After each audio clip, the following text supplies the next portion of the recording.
Hi folks, doing a real quick video here. Something I picked up off the eBay. What we have here is, apologize about the lighting.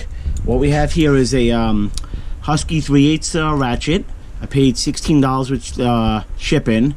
It's a H5125. I believe this is from the 30s. I can't find any information on it looking it up. Anyway, I didn't really buy it to use it. I bought it because it was cool. I like old stuff. So anyway, it kind of works.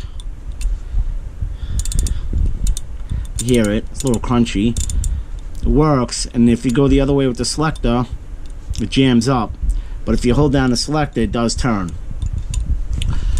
But like I said, there we go. There's a little white.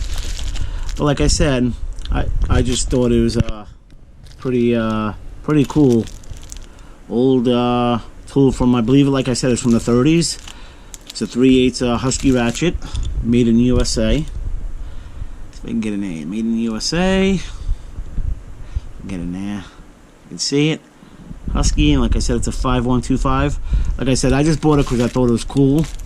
Yeah, like I said, I'm never gonna use it. It's just like a cool conversation piece. Just something to have. Okay, just figured I'd share that with you guys. Thank you, have a good day. Please don't forget to like and subscribe if you would like. Thank you.